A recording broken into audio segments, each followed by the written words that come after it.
Hi student. आज अपने YouTube channel politics with Rahul सेकर आज लेके आया हूँ संविधान के भाग 1 the part of constitution. First,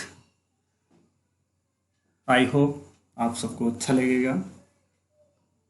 इससे पहले वाली वीडियो में एक एक भाग को नाम के माध्यम से बताया था लगातार। आज व्याख्यात्मक तरीके से भाग 1 को समझाऊंगा। राजनीति विज्ञान के भाग 1 पहला जो भाग है उसका संघ और उसके राज्य क्षेत्र। भारत अनुच्छेद 1, जिसका मतलब है कि भारत राज्यों का संघ होगा। भारत अर्थात इंडिया राज्यों का संघ होगा। यहाँ संघ का प्रयोग इसलिए किया गया, संघ का मतलब यूनियन शब्द का प्रयोग इसलिए किया गया कि कोई भी राज्य जो है वो संघ से अलग नहीं होगा। जैसे अमेरिका में फेडरेशन शब्द का प्रयोग किया गया। फेडरेशन का मतलब है कि राज्य वहाँ स्वतंत्र है, उनका अपना अलग संविधान है। ऐसा भारत में नहीं है। भारत में इसीलिए जो राज्यों का संघ कहा गया, यूनियन ऑफ स्टेट शब्द का प्रयोग किया गया आर्टिकल 1 में, इसीलिए इसका यूज किया गया। उसमें 3 तरीके के क्षेत्र आते हैं। राज्यों के क्षेत्र, उसके बाद जो राज्य से भारत के जो केंद्र शासित राज्य क्षेत्र हैं वो आते हैं, और जो अधिकृत किए गए राज्य क्षेत्र हैं वो आते हैं आर्टिकल 1 में। जैसा पता है कि इस समय भारत में 28 राज्य, 8 केंद्र शासित प्रदेश हैं। तो 28 राज्य हैं, पहले 29 थे। अभी कुछ दिन पहले क्या हुआ, जम्मू कश्मीर को 2 भागों में डिवाइड किया गया। कश्मीर और लद्दाख में जो 2 केंद्र शासित प्रदेश बढ़ गए। ये अनुच्छेद 1 के माध्यम से क्या है कि भारत जो है, भारत अर्थात इंडिया राज्यों का संघ होगा। यही आर्टिकल 1 में जो भारत राज्य के क्षेत्र थे उसमें 4 तरीके से समूह बनाए गए थे। पहला था पूर्व ब्रिटिश प्रांत, जिसमें कुछ राज्य आते थे जो भाग का में कहलाते थे, जैसे असम, बिहार, बॉम्बे, मध्य प्रदेश, मद्रास, उड़ीसा, पंजाब, संयुक्त रियासतें, पश्चिम बंगाल। ये जो थे भाग का के राज्य थे। जो भाग इसके जो अंग्रेजों के क्षेत्र 1935 में जो अधिनियम आया था, उस राज्य क्षेत्र के माध्यम से भाग जो समूह था राज्यों को 4 भागों में बांटा गया था। दूसरा था जो खा था, जिसका मतलब था पूर्व ब्रिटिश रियासतें, जो अनुबंधित राज्य का समूह था, जिसमें छोटे छोटे राज्य तो मिलाकर बनाए गए थे, जिन्हें भाग खा में रखा गया था। जैसे हैदराबाद था, जम्मू कश्मीर, जो रियासतों के रूप में जिन्हें हम समझ सकते हैं। मध्य भारत था, मैसूर था, पटियाला, और पूर्वी पंजाब राज्य संघ, जिसे हम लोग पेप्सू के नाम से जानते हैं। राजस्थान, सौराष्ट्र, त्रावणकोर, विंध्य प्रदेश, ये सब भाग खा में रखे गए थे। उसके भाग घा था, जिसमें अजमेर, भोपाल, बिलासपुर, कुर्ग, दिल्ली, कूच बिहार, हिमाचल प्रदेश आदि राज्य इसमें थे। और सबसे जो एक केंद्र शासित राज्य में जिसको रखा गया था वो भाग घा में था, जिसका नाम था अंडमान निकोबार। ये जो थे ये सब 4 भागों में बांटा गया था राज्य। बाद में जब राज्य पुनर्गठन आयोग हुआ 1956 में, तो इन सबको मिलाकर 14 राज्य और 6 केंद्र शासित प्रदेश बना दिए गए, जो आज इस वर्तमान समय में 28 राज्य और 8 केंद्र शासित प्रदेश हैं, जैसा कि हम लोगों को पता है। ये आर्टिकल 1 के माध्यम से इससे रिलेटेड है, तो मैंने बताया।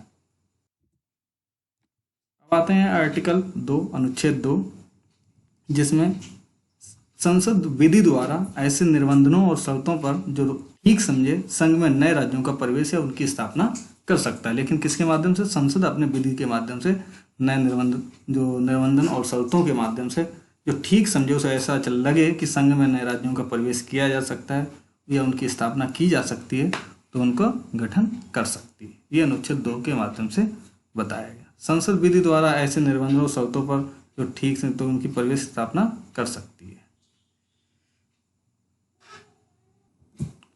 तो अनुच्छेद 2 में जो संसद है विधि द्वारा ऐसे निबंधनों और शर्तों पर जो ठीक समझे उसमें संघ के नए राज्यों का प्रवेश कर सकती है। इन दो शब्द यूज किए, प्रवेश और उनकी स्थापना।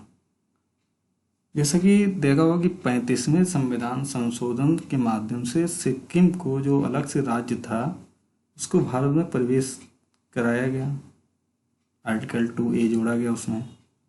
उसके बाद 36वां संविधान संशोधन 1975 में किया गया और उसको पूर्ण राज्य का दर्जा दे दिया गया।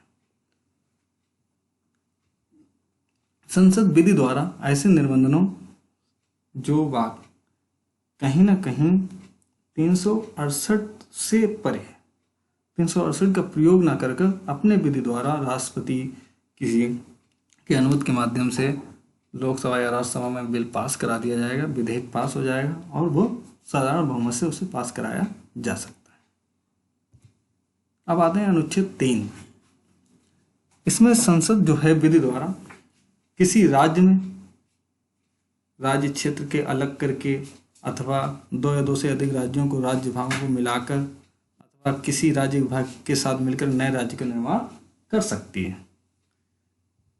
इसका साफ साफ मतलब है किसी राज्य का क्षेत्र घटा सकती है, किसी राज्य का क्षेत्र बढ़ा सकती है, किसी राज्य के नाम परिवर्तन कर सकती है। जैसे अभी हम लोग देखते हैं कि 2000 में क्या हुआ, 2000 में बिहार में को छत्तीसगढ़ से अलग हो गया, छत्तीसगढ़ नया राज्य बन गया 2000 में। और उसके बाद मध्य प्रदेश से झारखंड बना, उत्तर प्रदेश से उत्तराखंड बना। तो क्या है, क्षेत्र घटाया और बढ़ाया गया, नए राज्य का निर्माण किया गया। ऐसे ही अभी लास्ट में तेलंगाना और उसका परिवर्तन किया गया, तो तेलंगाना और आंध्र प्रदेश का निर्माण किया गया।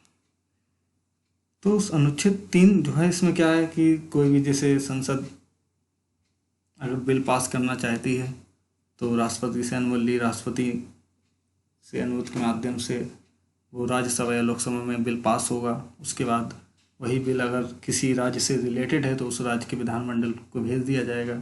उस विधानमंडल से प्रतिबद्ध नहीं है कि वो विधानमंडल राय सही दे, ये राय राष्ट्रपति या संसद उसे माने, ऐसा कोई भी प्रतिबद्धता नहीं है। अनुच्छेद 3 के बाद तो नए राज्यों का निर्माण हो जाता है, उसके राज्य क्षेत्र बढ़ाया जा सकता है, राज्य क्षेत्र घटाया जा सकता है, ये आराम से किया जा सकता है। अब आते हैं अनुच्छेद 4। अनुच्छेद 4 का साफ साफ मतलब है कि अनुच्छेद 2 और अनुच्छेद 3। अनुच्छेद 2 क्या था, हम लोग जान चुके हैं। अनुच्छेद 2 का मतलब होता है किसी नए राज्य की स्थापना या प्रवेश करना। अनुच्छेद 3 क्या था, किसी राज्य क्षेत्र की क्षेत्र घटाना, बढ़ाना या फिर उसके नाम में परिवर्तन करना। तो ये सब अनुच्छेद 3 में था।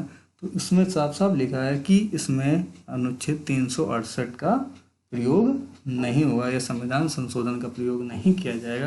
इसमें साधारण बहुमत से बिल को पास कराया जा सकता है। लेकिन उससे बेरुवाड़ी जब वो विवाद आया तो अगर भारत की ज़मीन को अगर किसी विदेश को देना है, 1960 की बात है जब सुप्रीम कोर्ट ने बेरुवाड़ी विवाद में जो निर्णय दिया उसमें कहा कि उसमें अनुच्छेद 368 का प्रयोग किया जाएगा।